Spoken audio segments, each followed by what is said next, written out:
hacia sus hogares. El nivel de bioseguridad 2 ya contempla no solamente las medidas que les he mencionado en el tipo 1, sino que también se menciona que debe haber cabinas de bioseguridad para el manejo de los microorganismos que tienen ese nivel de peligrosidad. Y dentro de ellos, por ejemplo, está el coronavirus. Para un manejo del coronavirus se necesita un nivel de bioseguridad 2, y es lo que está estipulado en las distintas normas que tiene la Organización Mundial de la Salud. Por supuesto que dentro hay protocolos chinos que hablan que el nivel de bioseguridad para el coronavirus es el nivel 3, pero en sí lo que actualmente se maneja es un nivel de seguridad 2, y así se está manejando. ¿Y en qué consiste este nivel de bioseguridad 2?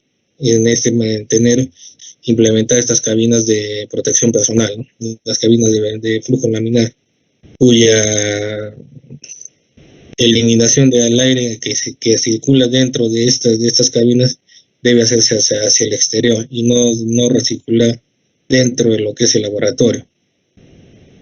En lo que es el nivel de bioseguridad 3, no solamente están pues las medidas que ya se mencionaste en el nivel 2, sino que se habla que también debe haber una presión negativa de todo el ambiente.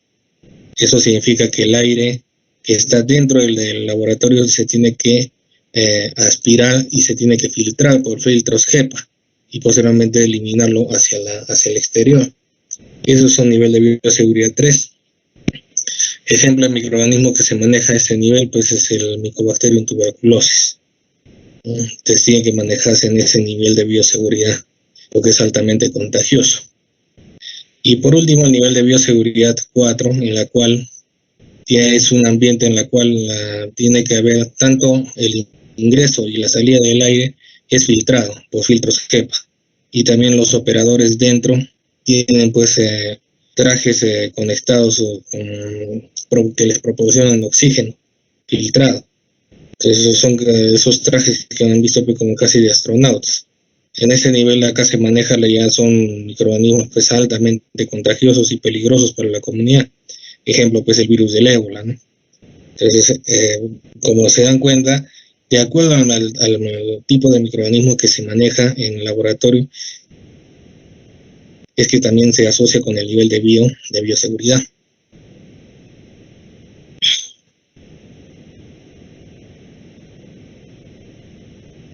Ahora vamos a pasar a las diapositivas para poder hablar de lo que es el nivel de bioseguridad. Y vamos a hablar en las diapositivas de lo que es la identificación bacteriana.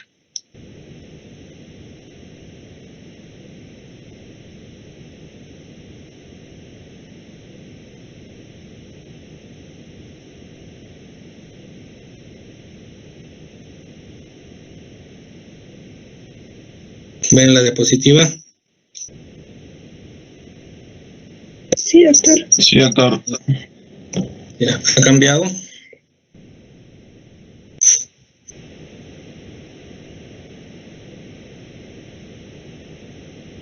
Está en la primera diapositiva, doctor. Vamos a esperar que pase. Me avisan, por favor, apenas pase, ¿eh?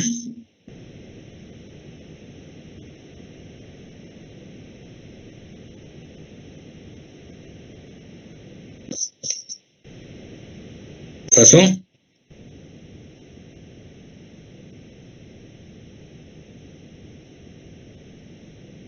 No pasó diapositiva.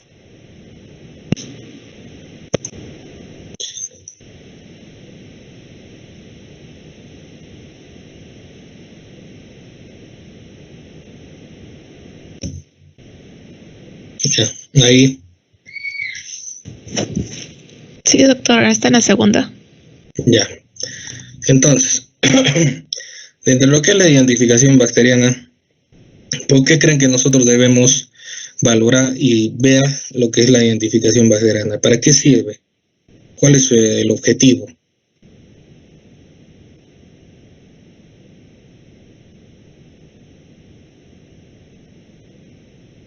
No, jóvenes, participen. ¿Cuál es el objetivo de hacer todo el trabajo en microbiología? ¿Por qué lo hacemos? Para dar un tratamiento, claro. Claro. Para Si saber el nosotros agente hemos- patógeno, el agente etiológico que causa cierta infección. Ujú, ¿qué más? Para llegar a un diagnóstico. Claro. Entonces nosotros cuando tenemos pues un paciente que está pues con una infección en un determinado órgano, sistema, tejido, entonces nosotros ¿qué es lo que nos abocamos? Hacer un aislamiento de este microorganismo. ¿Con qué finalidad? De poder dar, tal como ustedes lo dicen, un tratamiento que sea eficaz y específico para este microorganismo. También nosotros que con esto ¿qué buscamos?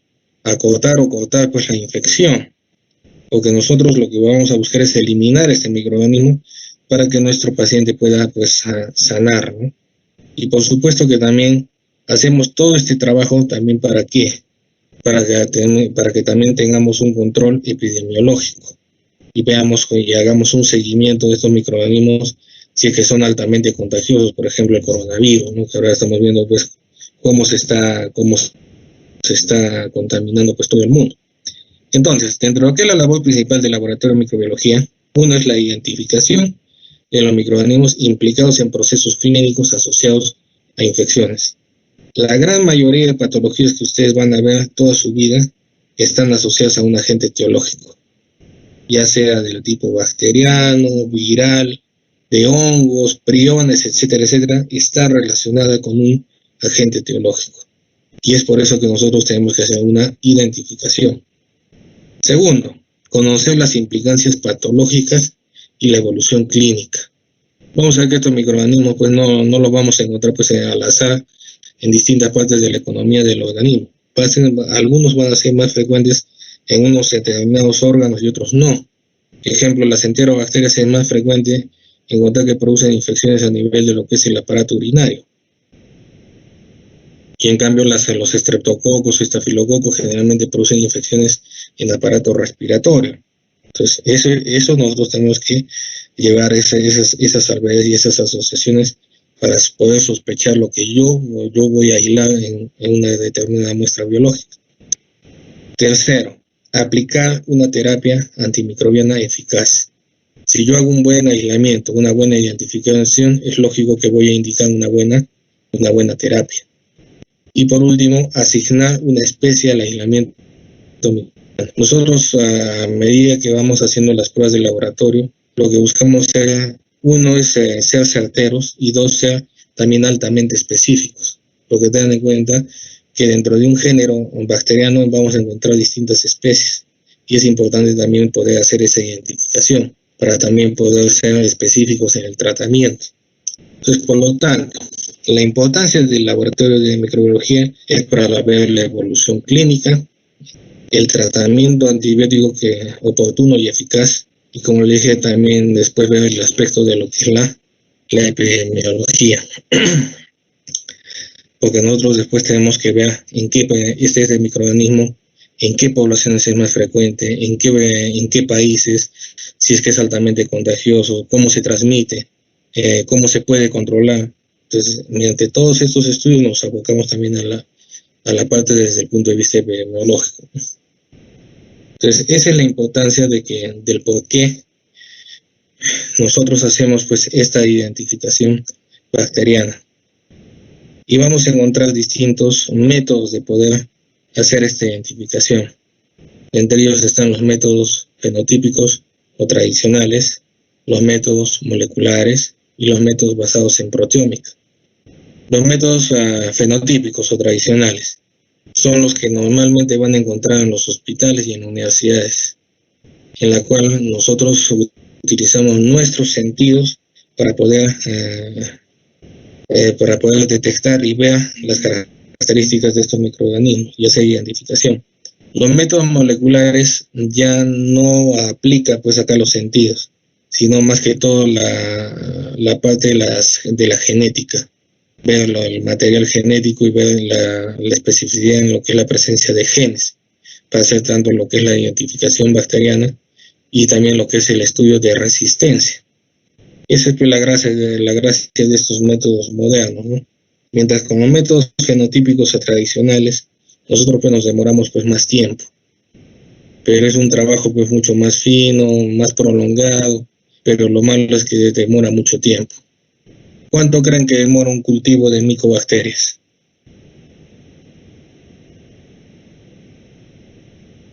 Más o menos un mes. Un mes. ¿Qué más? ¿Quién da otras fechas?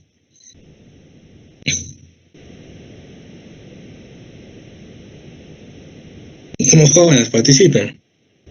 Ya hemos hecho la clase de micobacterias. Se supone que deberían saber cuánto demora un cultivo tradicional de micobacterias.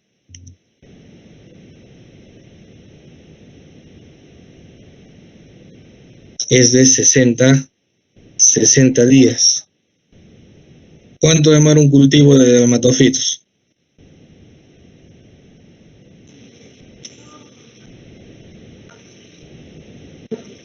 Y también ya hemos hecho la clase de hongos. 20 días. 21 días, es correcto. ¿Cuánto demora un urocultivo?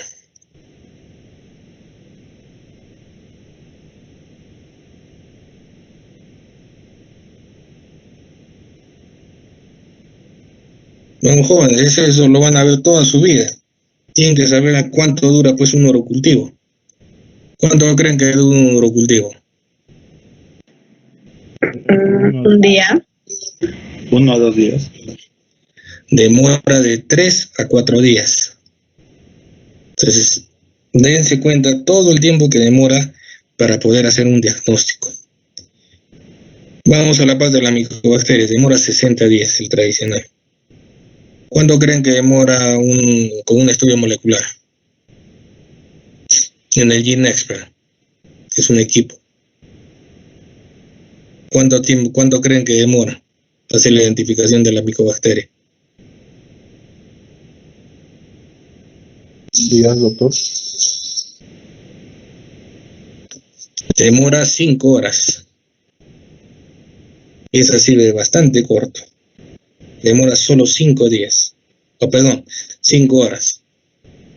Y en la cual no solamente le hace la identificación de género y especie, también les hace el informe de resistencia a rifampicina e isoniazida. O sea, con ese plus más. Y en 5 horas. En cambio, con un cultivo común demora 60 días. Y solo para que crezca. Después hay que hacer otro. Si queremos el estudio manual de identificación, demora otro tanto de días más. Entonces, ese es el plus de los métodos moleculares, ¿no? Son bastante rápidos, se están abaratando. Pero el problema pues es que ya le quitan el encanto a la microbiología y ya francamente todo se está automatizando. Solamente es introducir la muestra dentro del cassette, introducirla en el equipo y esperar las 5 horas para que puedas dar el diagnóstico.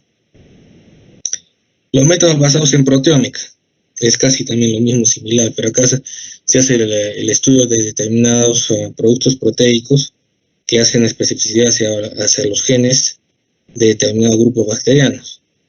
Ejemplo, la espectrofotometría de masas que está utilizando San Agustín, ese equipo de espectrofotometría de masas. Entonces, el estudio que se hace a través de ese equipo es a través de proteómica. Y también es bastante pues, sensible y específico y también acota tiempos. Pero son métodos bastante caros. Los métodos fenotípicos, como lo dije, los tradicionales, se basan pues en las características observables, lo que yo veo en las bacterias, su morfología, es decir, su forma, su fisiología, ver pues como qué productos alimenticios utiliza, qué fuentes de energía, fuentes de carbono, fuentes de nitrógeno, etcétera, etcétera.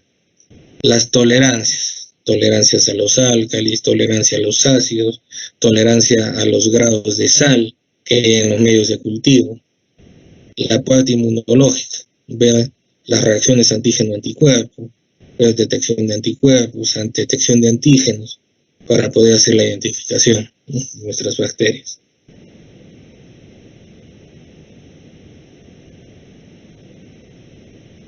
En lo que es la morfología, el tamaño promedio pues, de las bacterias es de 0.5 a 3 micras.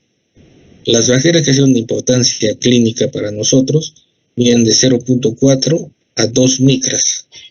Y vamos a encontrar 3 formas básicas. Y a partir de ellas se van a ver subclasificaciones.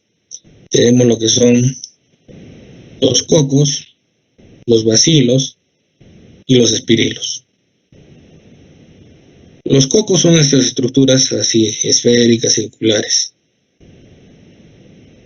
Los bacilos van a ver con los bacilos bastoncillo, que lo van a ver con esta forma de como unas rayitas o unas cañitas. Y los espirilos que los tenemos bajo esta forma, ¿no? Que de forma de tirobuzón o en forma ondulante. Esos vienen los espirilos. De los cocos, vamos a ver que ellos también se van a tener distintas formas de agruparse, y por estas formas de agruparse vamos a ver distintas morfologías. Cuando tienen un solo plano de división se van a agrupar así, en duplas, que vienen a ser los diplococos. Si tiene 2 planos de división van a pasar a formar cadenas, como rosarios, y esto viene a ser lo que son los estreptococos. Cuando tienen 3 planos de división forman las tetradas. Y cuando tienen muchos más planos de división forman a manera de racimos, que eso corresponde a los estafilococos. Los estafilococos también comprenden a estas. Se dan cuenta cómo ya hemos encontrado a través de la morfología distintos géneros bacterianos. Hemos encontrado los estreptococos y los estafilococos. En lo que respecta a los bacilos, cuando son así bacilos delgados, de mediana longitud, de extremos redondeados, esto corresponde a las enterobacterias. Si tienen esta forma de mancuerna, así como si fuera una pesita, esto corresponde a lo que es el Corinebacterium. Si tienen esta forma así ramificada, corresponde al Actinomyces. Si son así bacilos cortos y curvos, que parecen unas comas, entonces corresponde para el Vibrio cholerae. Si son bacilos gruesos, largos, de extremos rectos, entonces, y con una endospora en el centro, que es una estructura, corresponde al género Bacillus. Acá tenemos uno en forma ondulante, en espiral, que son los espirilos, y entre ellos están pues el Treponema pallidum.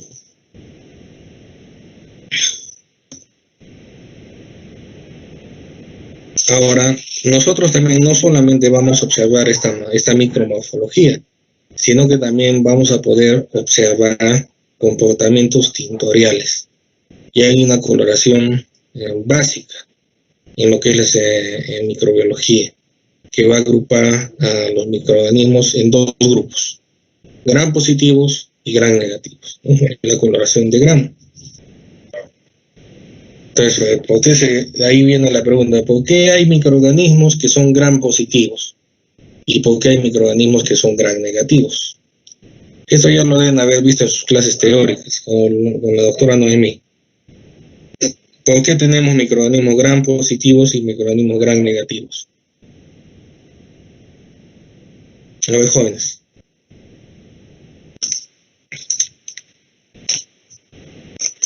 Por la disposición de su pared bacteriana y la membrana celular. Por las características de la pared bacteriana. ¿Qué características tiene la pared bacteriana de las bacterias gram positivas? Una doble capa lipídica. Ese es de la membrana citoplasmática, pero de la pared bacteriana.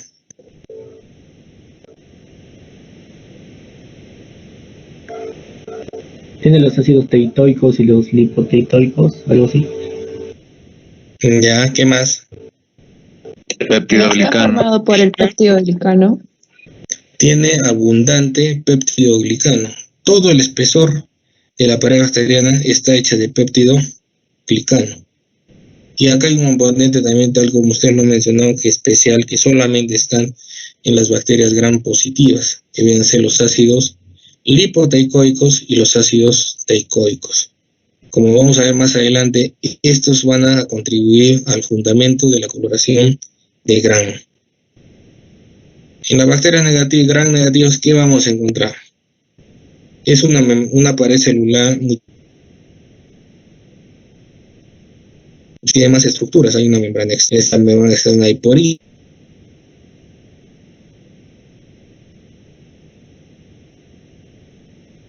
en un 15%.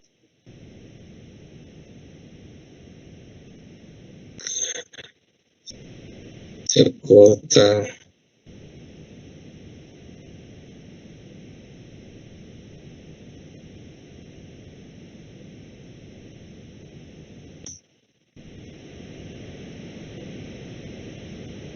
Ven la diapositiva.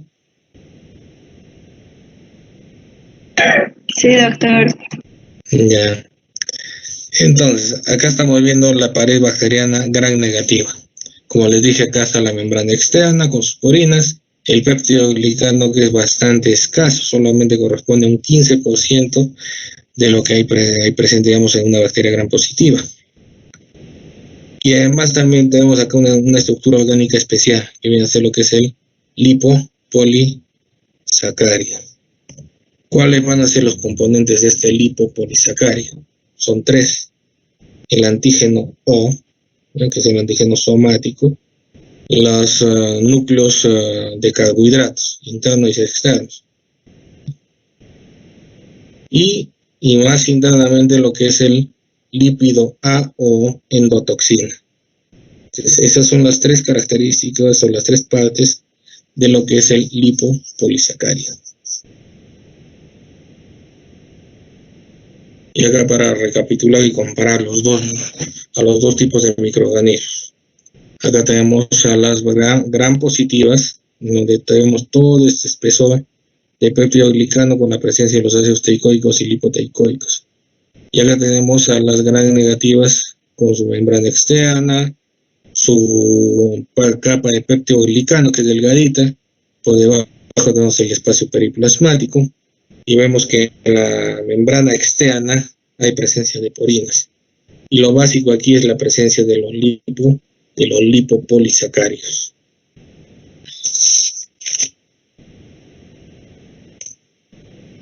¿Y esto cómo va a influir? Entonces ahora van a comprender cuál es el fundamento de la coloración de Gram. En la coloración de Gram vamos a ver que tiene 2 colorantes, un mordiente y un decolorante. Los colorantes, ¿cuáles vienen a ser? El colorante cristal violeta y el otro viene a ser la safranina. Esos son los 2 colorantes. El mordiente viene a ser el lugol y el decolorante viene a ser el alcohol acetona. El lugol, tengan en cuenta que es el mordiente y no es un colorante. Lo que va a hacer el lugol es simplemente afianzar uno de los colorantes dentro del microorganismo, que viene a ser afianzar lo que es el cristal violeta. Entonces, ¿cómo vamos a entender esto? Primero, nosotros tenemos una muestra biológica, digamos que sea una secreción faríngea. Nosotros con un hisopo, ¿qué vamos a hacer? Vamos a extender esta secreción faríngea sobre una lámina fotoobjeto. Vamos a esperar luego que seque y luego, por debajo de la lámina, vamos a suministrar una fuente de calor sin que la lámina se caliente. ¿En vista de qué? Con la finalidad de que este extendido de nuestra secreción faríngea se adhiera, se fije a la lámina de vidrio. Y cuando procedamos a hacer todo el procedimiento de coloración no se pele y no se despegue la muestra. Entonces, una vez que ya hemos hecho esta fijación, pasamos a cubrir toda nuestra muestra con cristal violeta. ¿Qué va a suceder en las bacterias Gram positivas? Va a ingresar el colorante y se va a estar dentro del mismo. En las Gram negativas igualito, va a entrar dentro del microorganismo y la va a tener de ese color, ese color púrpura. Si hasta ahí nosotros viéramos al microscopio, todo se vería púrpura. Después se enjuaga para eliminar el exceso de colorantes y se le agrega lo que es el mordiente o lugol. Se deja un minuto. Y lo que vamos a observar es que este lugol va a formar un complejo con el ácido teicoico y el peptidoglicano de las gram positivas. Al formarse este complejo, ¿qué va a suceder?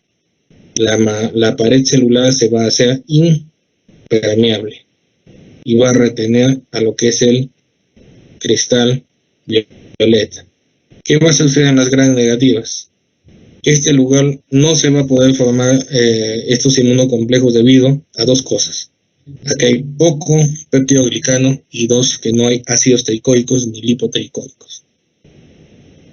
Enjuagamos con agua corriente para eliminar el exceso de lugol y procedemos a hacer la decoloración con el alcohol acetona al 30%. ¿Qué va a suceder acá? Como se forma este complejo con el lugol, ¿ya?, y la pared bacteriana, entonces no va a suceder nada, porque esto es impermeable. De tal manera que la coloración va a seguir permaneciendo dentro de estos microorganismos. ¿Qué va a suceder en cambio acá, en las gram negativas? La decoloración que va a hacer va a destruir la pared bacteriana y va a hacer que todo el colorante que estaba dentro salga y se pierda y quede otra vez de manera limpia esta bacteria. Se enjuaga con agua común y finalmente se hace el colorante de contraste con safranina. ¿Qué va a pasar acá? Como ya está el cristal violeta, acá ya no entra la safranina. De acá, como ya quedó libre, ¿qué es lo que va a suceder? La safranina sí va a ingresar dentro de lo que es las bacterias gram, las gram negativas, y las va a teñir de color rojo, quedando en un color violeta las que son las gram positivas. Ahora, es importante también mencionar que no todos los microorganismos cumplen o están dentro de lo que es la clasificación de la coloración de gram. Va a haber microorganismos que no van a teñir con la coloración de gram. Y dentro de eso tenemos a las micobacterias. ¿Cuál es la característica de la pared bacteriana de las micobacterias?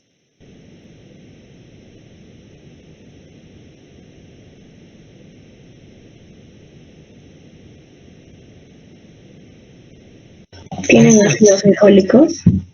Tienen los ácidos micólicos, como está viendo hacia acá, pero también tienen una sarta de componentes séricos, ¿no? ¿Se acuerdan? Cuando hemos hecho esto y les expliqué el fundamento de la coloración de Ziehl-Neelsen. Entonces, esta va a ser la característica. Aparte que tiene bastante peptidoglicano, tiene componentes séricos y tiene la presencia de los ácidos micólicos. Y este tipo de estructura hace que le dé esta propiedad alcohol ácido resistente en la coloración de Ziehl-Neelsen. No se olviden que las micobacterias no tiñen con la coloración de gram.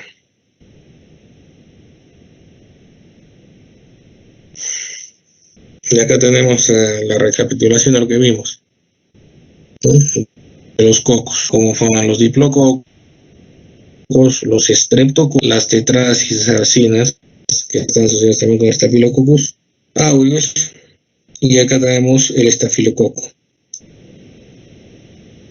que se agrupa, como les dije, así a manera de racimos de uvas.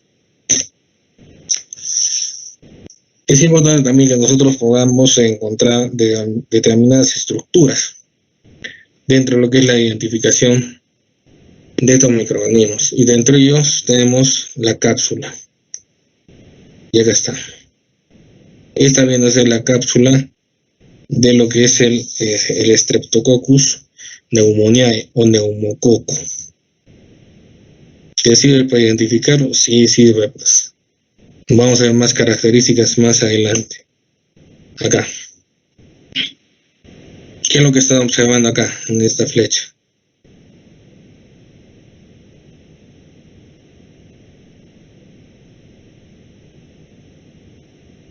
Un diplococo. Es un diplococo. ¿Qué más? ¿Qué otra característica está observando? Está rodeado de un halo blanquecino, doctor. Está rodeado de un halo. Y ese halo viene a ser su cápsula. ¿Qué más?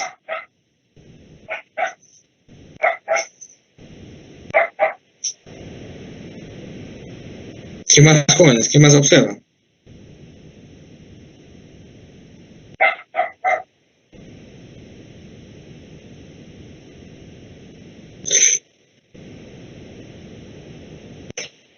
Vamos viendo que tiene esta forma lanceolada, alargada. Entonces, esas son las características de lo que es el Streptococcus pneumoniae o simplemente neumococo. ¿Qué más estamos observando acá? Células leucocitarias. ¿Qué más de las células de...? Este viene a ser una muestra de líquido pleural. Lo que estamos viendo acá son leucocitos y estamos viendo la presencia pues, de estos microorganismos que vienen a ser el neumococo. Acá ya lo vemos más esquemáticamente, ¿no? Entonces vemos que es el diplococo, que es gram positivo, tiene esta forma lanceolada como de lanza, por así alargado, y también estamos viendo la presencia de su cápsula en la cápsula, que viene a ser una estructura.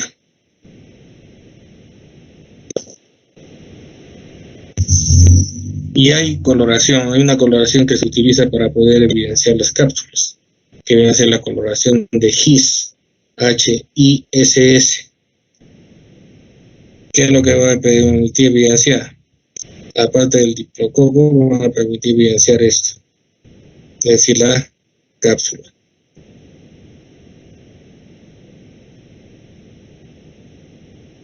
Y como es un microorganismo capsulado, la consistencia de este microorganismo cuando se ve de manera macroscópica es de una consistencia mucoide. Aparte que van a ver que tiene esta morfología. Es decir, se ven con una especie de gotitas, pero que en el centro tienen una depresión. Y eso es lo característico del Streptococcus pneumoniae.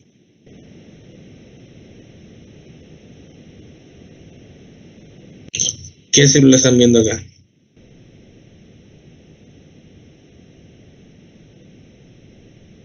A ver, jóvenes. Neutrófilos, doctor. Ya, son neutrófilos, correcto. ¿Qué más están observando? A ver, en este neutrófilo. Diplococus. Diplococos. ¿Qué más?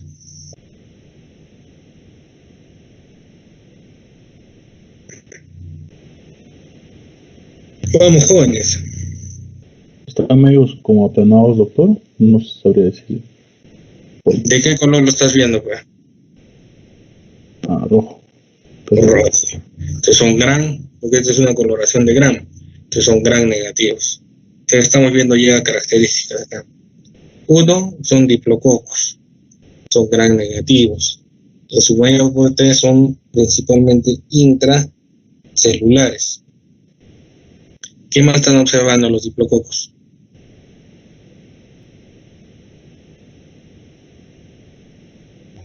Juntos tienen como la forma de un grano de café. Ajá. Pero tiene esa forma grande de café porque tienen una forma arriñonada. Son como dos porotos que se miran uno frente al otro. Entonces, esas son las características de la Neisseria gonorrhoeae. Son diplococos, gran negativos, intracelulares y de forma arriñonada.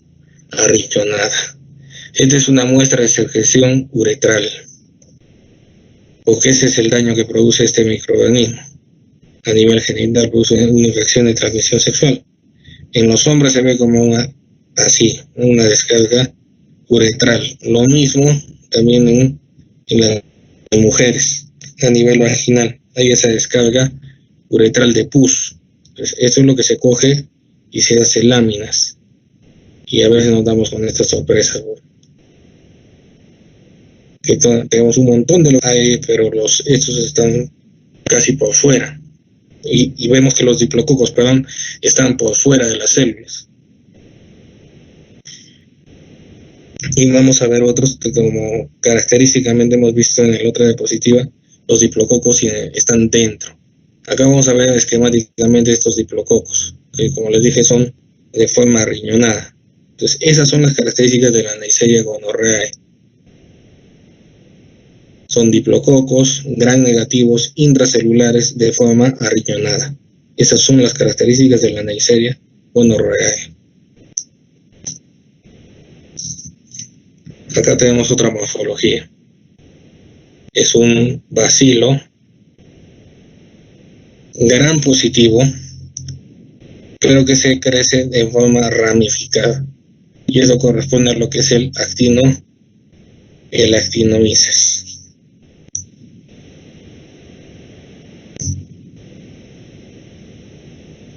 ¿Qué ven acá?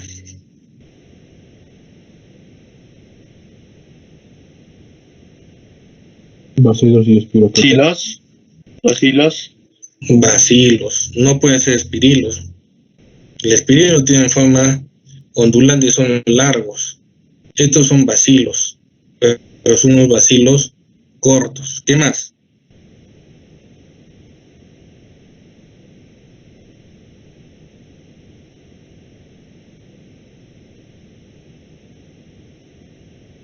¿Qué más, jóvenes? Son gram negativos. Son gram negativos. Estos son bacilos cortos, gram negativos. ¿Qué más?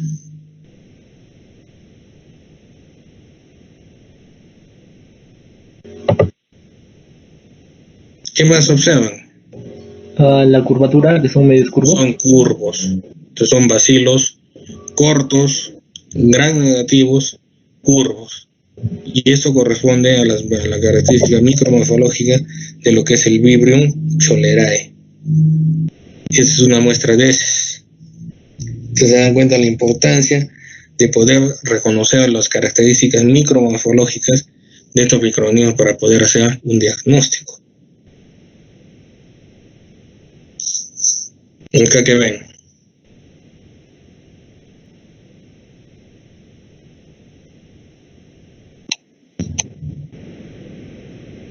Estreptococcus.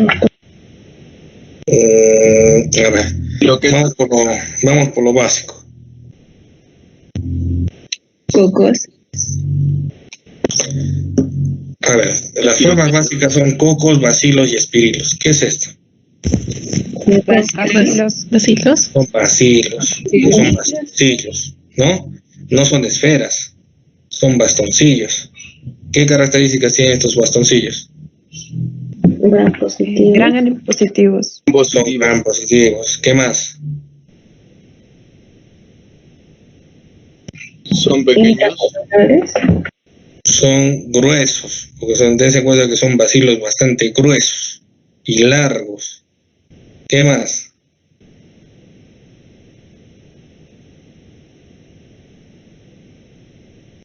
Y terminan en extremos rectos. Todas esas son características del género Bacillus. Esta es una muestra de secreción vaginal. Y lo que están viendo ahí es una célula epitelial grandota y dentro de ella están viendo todos esos bacilos, que vienen a ser los lactobacilos o bacilos de Doderlein, característico de la microbiota vaginal. Entonces, se dan cuenta las características, cómo nos sirven para poder hacer una identificación bacteriana. ¿Qué ven acá?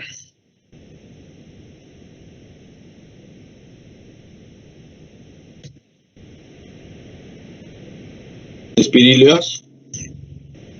No es espirilo, son bacilos. Todos son rectos. Todos son bacilos. Pero dense cuenta que en los extremos tienen como algunos abultamientos, ¿no? El espirilo es así. Tiene una forma ondulante. El espiroquete es como hemos visto en el tacacocho, que viene a ser el treponema. Eso vamos a ver más adelante. Acá son bastoncillos, bastones. En los extremos tienen estas pequeñas abultaciones, porque esas son las características de la forma de lo que es el Corynebacterium, que tiene forma de pesas. de mancuernas. Y es lo que estamos observando aquí, que son gram positivas. ¿Qué más?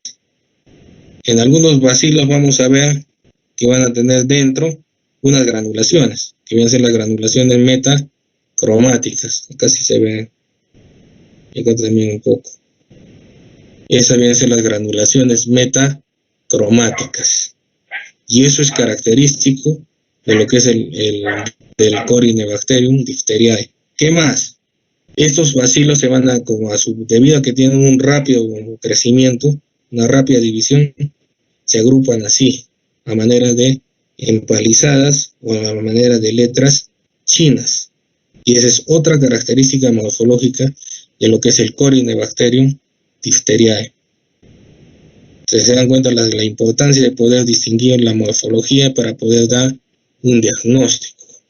Y esto es obtenido a través de una muestra de un cultivo. Porque están viendo que acá tiene distintas, la morfología del bacilo pues es única, ¿no? Y se repite en toda la extensión. Entonces esto se ha obtenido de un medio de cultivo, no de una muestra biológica.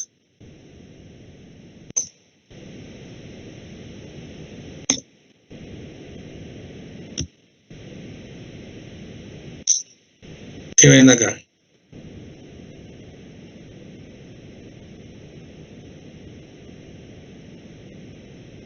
¿Qué es?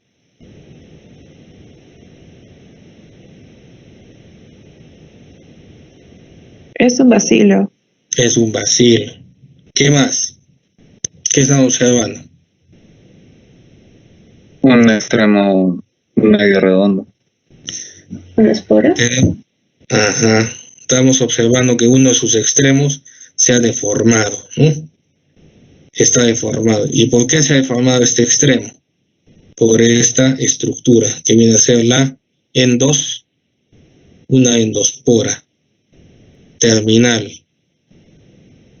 tan grande que está deformando al bacilo, que tiene esa forma de raqueta. Y esto es la característica micromorfológica de lo que es el Clostridium tetani, causante de lo que es el tétanos. Al microscopio lo vamos a ver, acá esquemáticamente lo estamos viendo así, y en el microscopio sí lo vemos. Vamos a ver estos bastoncitos y en algunos de sus extremos ven a la endospora, que viene a ser la estructura de estos microorganismos. Entonces, ¿qué va a causar este Clostridium tetani? El tétanos. Este es un estado grave de tétanos, y eso se llama el opistótonos, que es una contracción tónico-clónica pues exagerada, y eso por la toxina que produce este microorganismo. Apenas el paciente tiene un estímulo, ya sea luminoso, sensitivo, auditivo, comienza a contraerse masivamente y puede producir esto, que se llama el opistótonos.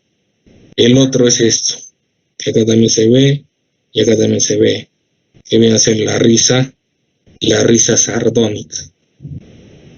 Y eso también es característico de parte del cuadro de estas contracciones tónico-clónico-espásticas que se producen por la toxina que produce este microorganismo. ¿Qué tenemos acá?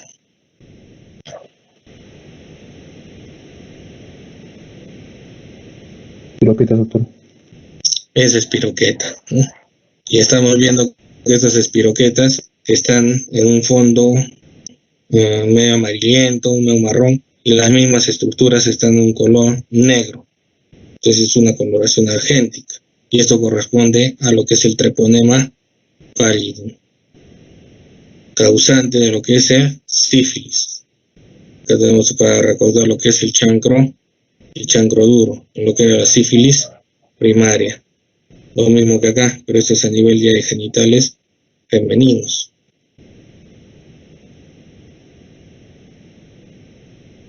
Esta tiene una forma ondulante y esta viene a ser lo que es la Borrelia burgdorferi,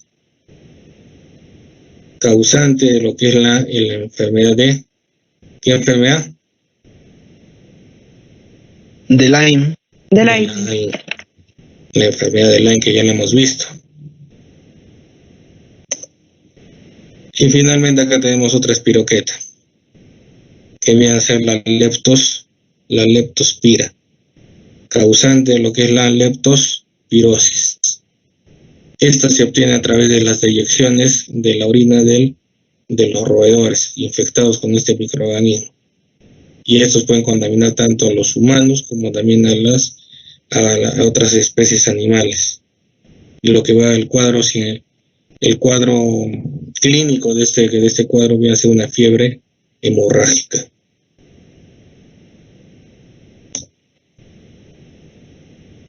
Finalmente, también para hacer lo que son la identificación bacteriana, viene a ver lo que son las pruebas de tolerancia, como les dije.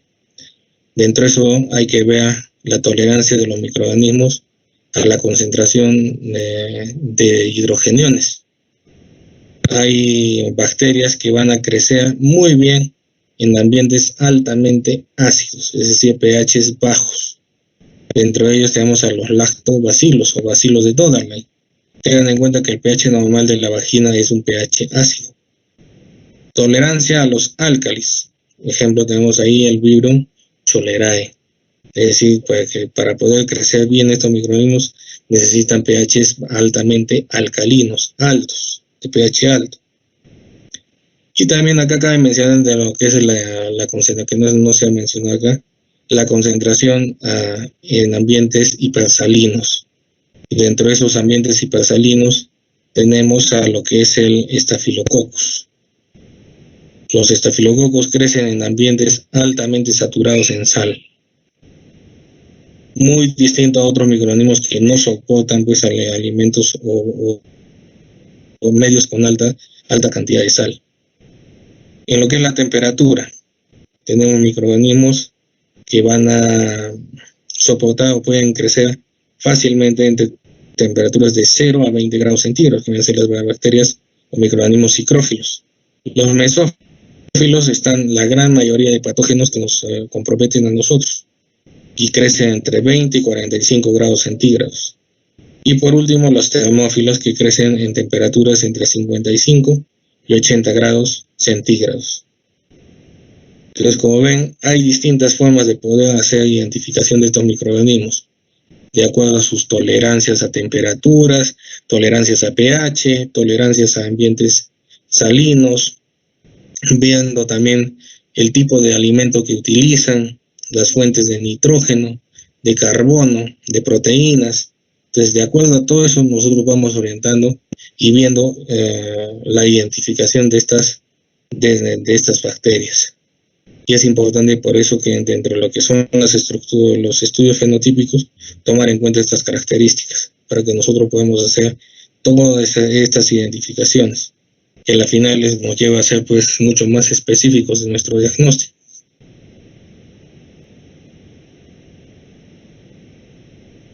¿Hasta acá alguna duda, alguna pregunta?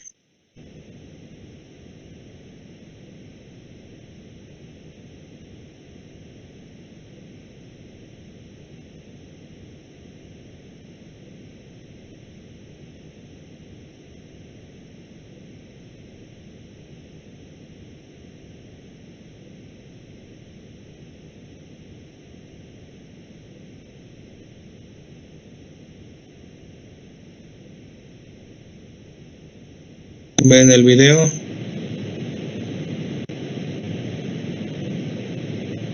Sí, doctor. Sí, doctor. Ya. Sí, doctor.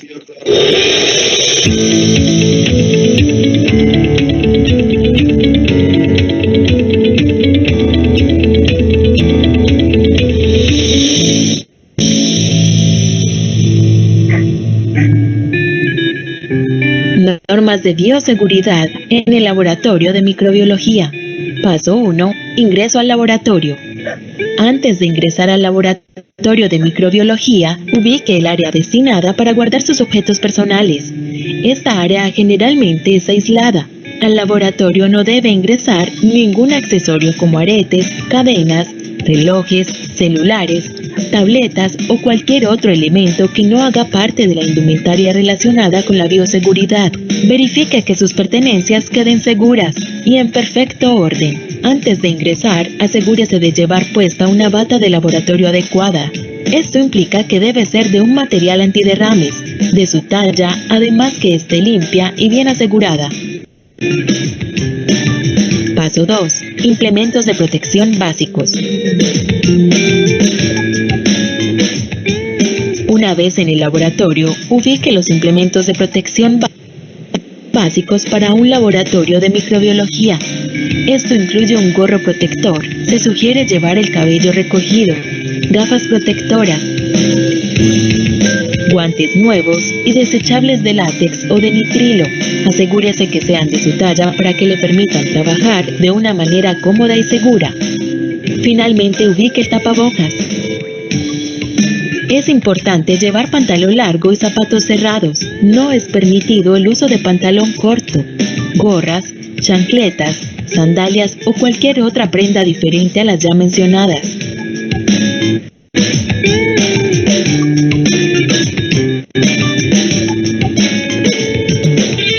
Paso 3.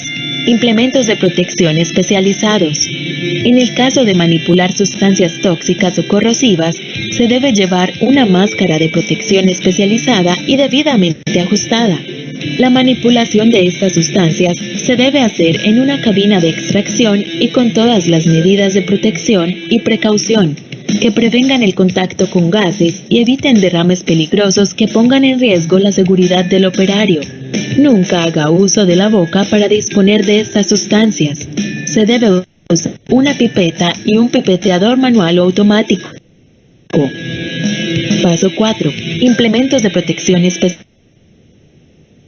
Elementos cortopunzantes. En caso de usar materiales cortopunzantes, se deben descartar en el guardián, que es un recipiente destinado para este propósito.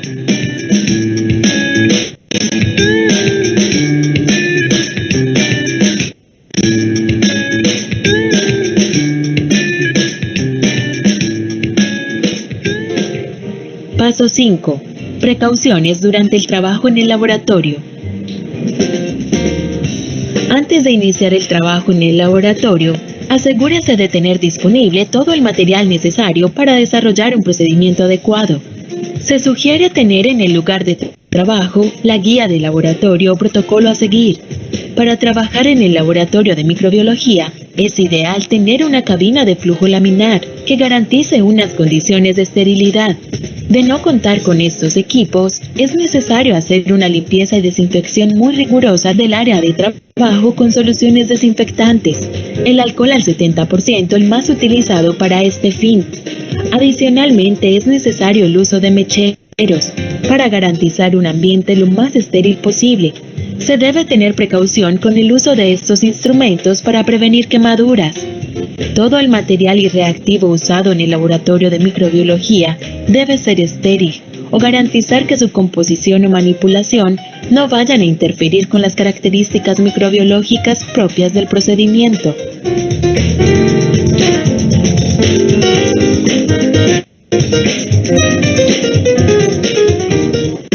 Paso 6. Precauciones al finalizar el trabajo en el laboratorio. Una vez finalizado el procedimiento, se debe disponer del material biológico en bolsas rojas para posterior incineración o correcta eliminación. Algunos materiales requieren un proceso de inactivación, que generalmente se hace con hipoclorito a 5.000 partes por millón, al menos durante 30 minutos o con cualquier otro producto para el mismo fin. El material contaminado o inactivado se debe ubicar en la zona denominada zona sucia para posterior lavado, desinfección y autoclavado. Las superficies utilizadas deben ser limpiadas con soluciones desinfectantes, siendo el alcohol al 70% el más empleado para este fin. En caso de usar cabina, asegúrese de dejar en orden el área de trabajo. Antes de abandonar el laboratorio, elimine los guantes utilizados en bolsa roja. Lávese las manos correctamente con jabón antibacterial. Séquese las manos con papel absorbente. Ubique la bata en el lugar destinado para tal fin. Está prohibido portar la bata en otros lugares diferentes al laboratorio como pasillos, baños, cafeterías, entre otros, por el riesgo que puede tener para el público en general. Se sugiere el lavado de la bata de laboratorio al menos una vez por semana y cuando tenga derrames o salpicaduras con material contaminado. Consideraciones finales. En el laboratorio de microbiología se prohíbe el consumo de alimentos y bebidas. Se prohíbe fumar. Recuerde que todo material que se manipula en el laboratorio tiene un potencial de riesgo biológico. Por lo tanto, siga las normas de bioseguridad presentadas en este video. Ubique la ducha y lavaojos de emergencia en caso de accidente. Adicionalmente, absténgase de usar el teléfono celular o cualquier medio electrónico o maquillarse mientras permanezca en el laboratorio. En caso de una eventualidad, ubique las rutas de evacuación y puntos de encuentro y siga las instrucciones de los auxiliares y personal a cargo para cada caso. En caso de un accidente con riesgo biológico, con elemento cortopunzante, derrame o salpicadura, notifique inmediatamente al personal del laboratorio, el cual le indicará los pasos a seguir de acuerdo a la gravedad del evento.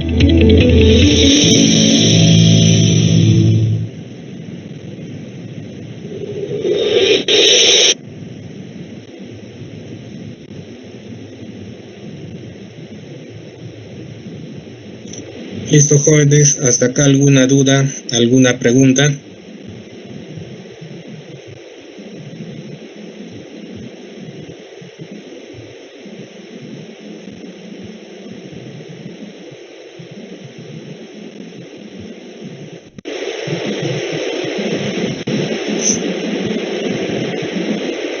Todo quedó bien claro.